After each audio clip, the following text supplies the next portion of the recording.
After 3 years of silence, I finally got a letter from my dad, the man who had treated me like nothing and pushed me away. My hands shook. I thought it was finally his apology, but just as I was about to open it, my billionaire grandfather stopped me cold. Don't. Look closer. At first, I didn't see it. Then, the truth hit me. That envelope wasn't hope, it was a trap. Before I tell you everything, drop a comment. If you've ever felt shut out by your own family, I know I'm not alone. Don't forget to hit the like button. I grew up in a house where appearances mattered more than feelings. On the outside, we looked like the perfect family, a father who worked hard, a daughter who excelled at everything, and a legacy built on tradition. But underneath the polished dinners and framed family portraits, there was a quiet war. My father's approval was a currency I could never earn, no matter how hard I tried. I remember the smell of sawdust in our garage, the way he'd shape wood into something useful with his calloused hands. He used to smile at me proud when I balanced on the bike he'd built himself, but that was years before I made the choice he hated, walking away from his path, his business, his version of the future. The day I left, he didn't yell. He didn't cry. He simply went silent. That silence lasted 3 years. 3 years without a single call, a single word. Just a void that followed me into my new life, no matter how many milestones I reached. My apartment in the city was everything he despised, modern, sterile, full of the trophies of my own ambition. The shelves lined with awards, the buzzing phone with deals I closed the world I'd built without him. People around me congratulated me, admired me. But in the middle of the night, when the city lights blinked through my window, I still ached for something as simple as his voice saying, "I'm proud of you, Arthur." My grandfather was different. He wasn't the warm, soft kind of grandparent most people imagine. He was sharp, commanding, a man who had built an empire with nothing but instinct and discipline. Yet he saw something in me that my father refused to see. When I chose my own path, he backed me. He invested in my dream, mentored me, made me believe that independence wasn't betrayal. Still, even he couldn't fill the space my father left. On quiet Sundays, I'd catch myself dialing my dad's number, my thumb hovering before I set the phone back down. Every holiday felt incomplete, like an empty chair at the table no one wanted to acknowledge. I was surrounded by success, yet lonelier than ever. That's why when the white envelope appeared on my coffee table, my heart almost split in two. The handwriting was familiar, the return address unmistakable. For one fragile moment, I thought maybe, just maybe, the silence was over. Maybe he had realized what the distance had cost us both. I traced the letters of my name, the curve of his D in Dad, and felt years of unsaid apologies pressing against my chest. All I could think was, this is it. This is the moment I've been waiting for. But then, Arthur's shadow fell across the table, and with it came a doubt that would change everything. Arthur's voice was low, steady, the kind of tone he used in boardrooms when he was about to dismantle someone's argument. "Don't open it. Not yet." I froze, fingers still brushing the flap. The air in my apartment shifted from electric hope to something colder. He leaned over, his sharp eyes scanning the envelope with a precision I'd seen him use when reading contracts. "It looks like him," I whispered, defensive, almost childlike. "The return address. It's his P.O. box. He remembers me." Arthur didn't answer right away. He lifted the envelope closer to the light, turning it over in those long, practiced fingers. "The slant's wrong," he finally said. "Robert's handwriting always tilted right. Remember his wrist broken when he was 12. This," he tapped the letters, "is too perfect, too even." My heart stuttered. For a moment, I wanted to laugh it off, but the way he said it with absolute certainty hollowed me out. "Grandpa," my voice cracked. "It's been 3 years. If this isn't from him, then who?" He cut me off with that look, the same one that had silenced entire rooms of executives. "We'll find out." I swallowed, hard heat flooding my face. Hope was a dangerous thing. I could feel it turning on me, burning me from the inside. Still, I couldn't help it. "What if you're wrong?" I asked. "What if this is him trying to make it right?" Arthur placed the envelope back on the table like it was evidence in a trial. Then you'll open it, and you'll finally know. But don't blind yourself with what you want to see. I wanted to argue to cling to the fragile fantasy that my father had finally chosen me over his pride, but deep down, something about the paper itself felt off. It was too crisp, too expensive. My father had always scribbled on worn stationery envelopes bought in bulk from the corner store. This one looked like it came straight out of a boutique catalog. My throat tightened. My hands itched to tear it open and end the torment. But fear held me still. Fear that the truth inside wasn't the truth I had prayed for.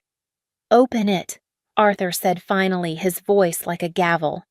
I slipped my finger under the flap, tearing the paper with a sound that felt deafening in the quiet room. Inside was a single sheet. No messy handwriting, no ink blots, just cold typed words. "Dearest Clara," it began.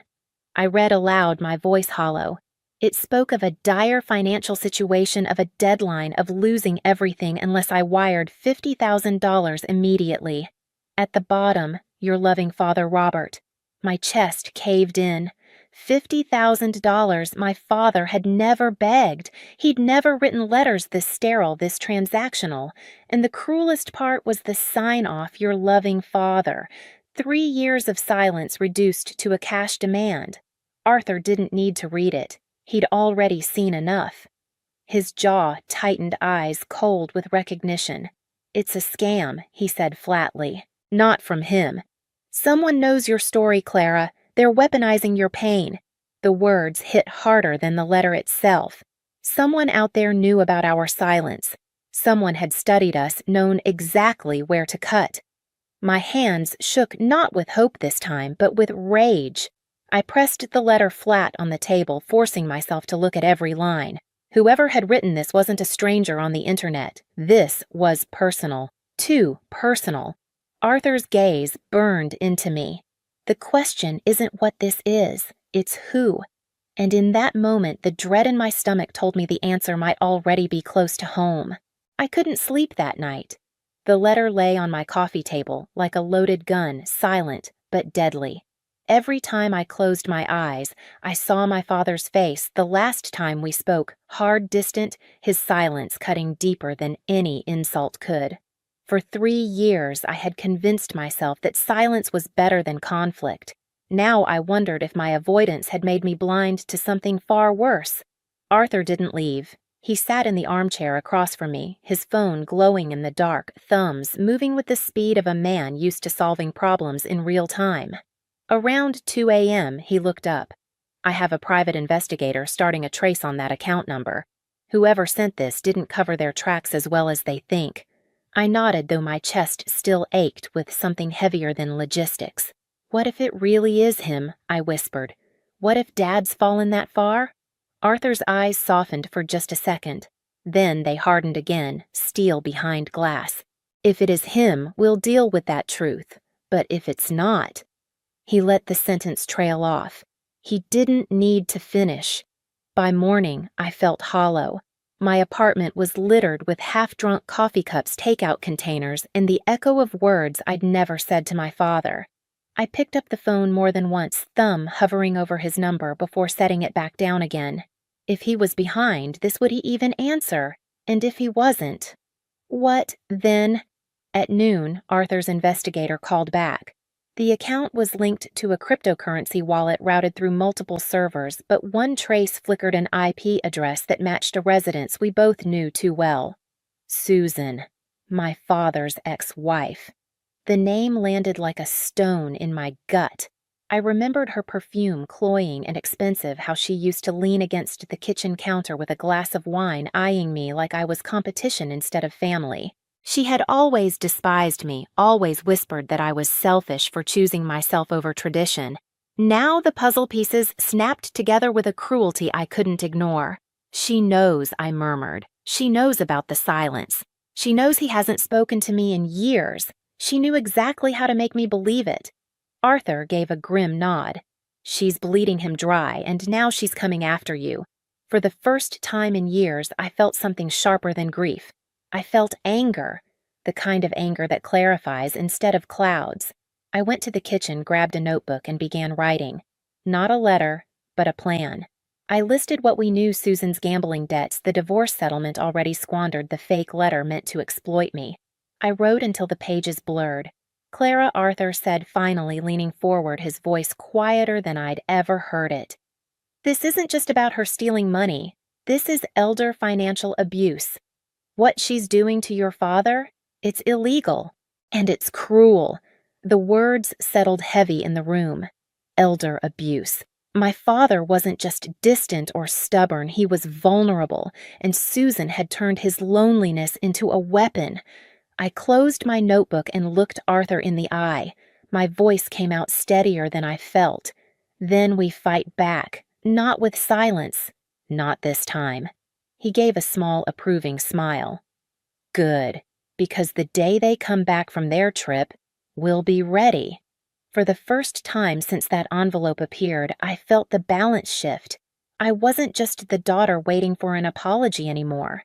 I was the one setting the trap. The cafe smelled of burnt espresso and old wood polish, the kind of place where secrets could pass unnoticed. I sat at a corner table, my hands wrapped tightly around a lukewarm cup, the burner phone hidden in my purse. Arthur was only a few feet away, disguised in a baseball cap and plain jacket, scanning the room with the precision of a man who had survived countless battles, only this time the war was family. At exactly 2 o'clock, Susan walked in. She looked exactly as I remembered: perfect hair designer coat, a handbag that probably cost more than my rent, but her eyes betrayed her. There was a flicker of desperation there, a hunger she tried to hide with her too wide smile. "Clara, darling," she cooed as she slid into the seat across from me. "I'm so glad you reached out. Your father. He's in such a bad way. He didn't want me to tell you, but he's drowning. He needs you." Her voice was syrupy, dripping with fake concern, but every word scraped against me like glass. I leaned forward, resting my elbows on the table. "Cut the act, Susan. I know the letter wasn't from him." For the first time, her smile faltered. Only for a second, but I saw it. A crack in the mask. Then she tilted her head, feigning confusion. "Clara, I don't know what you're talking about." "That letter was forged," I interrupted. "The handwriting analysis, the crypto wallet, the trail of your gambling debts, it all points back to you." Her eyes hardened, the performance slipping. "You think you can prove anything. You're just a spoiled girl looking for attention. Your father leaned on me because you abandoned him." The words stung, but I didn't flinch. "No, you drained him because you saw his loneliness as an opportunity. You stole his money, twisted his pride, and when there was nothing left, you tried to use me. But you underestimated one thing, Susan." "And what's that?" she hissed. "I don't play silent anymore." I stood loud enough that the surrounding tables turned their heads. "Everyone in this room will remember your face today." Panic flared in her eyes as she tried to stand, but before she could move, 2 uniformed officers stepped through the cafe door. They crossed the room in seconds, blocking her path. "Susan Miller," one officer said firmly, "you're under arrest for fraud and financial exploitation." Her composure shattered. She shoved her chair back, nearly toppling it, but there was nowhere to go. The officers cuffed her as the entire cafe fell silent, eyes locked on the spectacle. "You think this will stop me?" She spat at me, her voice sharp with venom. "Your father chose me. He always chose me." I felt Arthur's presence behind me, steady, grounding. I met Susan's glare without blinking. No Susan. He was manipulated, and today that ends. As the officers led her out, her heels scraping against the tiled floor, the room buzzed with whispers. Strangers' eyes followed her, recording the fall of a woman who had built her life on lies. For the first time in years, I felt something close to justice. Not peace, not yet. But the balance had shifted, and I knew the real confrontation was still waiting at my father's front door. By the time Susan was shoved into the back of the patrol car, my adrenaline was gone, replaced by a cold, hollow ache. Arthur and I didn't speak as we left the cafe. There was nothing left to say. We had won the battle, Yes. But the war, the silence, the years of absence between me and my father still loomed. That night, I drove to his house. The driveway was the same as I remembered, lined with rose bushes he used to fuss over every Saturday morning. My chest tightened as I walked up the familiar path. It had been 3 years since I'd stood on that porch, 3 years since I'd heard his voice without bitterness in it. My hand hovered over the doorbell, shaking. When the door opened, the man standing there was not the father I remembered. His shoulders were hunched, his face-gray eyes sunken like he hadn't slept in weeks. He looked smaller, diminished, somehow like life had been steadily carving away at him. "Clara," he whispered, voice breaking on my name. "What are you doing here?" My throat closed. "We need to talk, Dad." He stiffened. "If this is about money, I don't." I cut him off, my voice sharper than I intended. "It's not about money. Susan's been arrested. She forged that letter. She's been stealing from you." The words seemed to drain the color from his face. He leaned heavily against the doorframe. For a moment, I thought he'd collapse. His lips parted, but no words came out. And then the dam broke. He began to sob, silent, gut-wrenching tears, the kind I had never seen from him, not even when Mom left. She took everything he choked. The house, the savings, the business, all of it. She told me she understood me. She told me you didn't. I stepped forward, instinct taking over, and wrapped my arms around him. For 3 years I had hated him for choosing silence over me, but in that moment, all I saw was a broken man who had been deceived. My tears mixed with his. "I should have been here," I whispered. "I should have tried harder." "No," he rasped, pulling back enough to look at me. His eyes were bloodshot, but clearer than I'd seen in years. "I pushed you away. I was so desperate to protect what I thought mattered, tradition legacy, that I almost lost what actually mattered. You."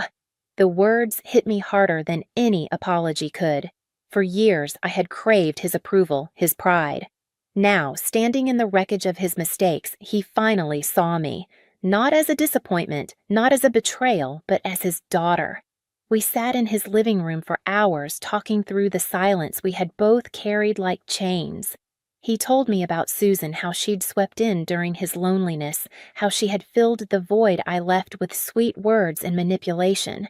He admitted he had been too proud, too stubborn to admit he was wrong. And I told him about my life. The business I'd built the nights I lay awake staring at my phone wishing for his call. The anger, the longing, the emptiness. Every word felt like removing a stone from the wall between us. By dawn, the wall was gone. In the weeks that followed, things changed, slowly, painfully, but undeniably. My father began to rebuild not the business, not the old life he had clung to, but himself. With Arthur's help and my own, he started to face the mess Susan left behind. Court cases, financial reconstruction therapy. It wasn't easy, but for the first time, he didn't try to face it alone. One morning, I opened my mailbox and found a leather-bound journal. Inside was a letter written in his real handwriting, imperfect, tilted to the right from that old wrist injury. "My dearest Clara," it began.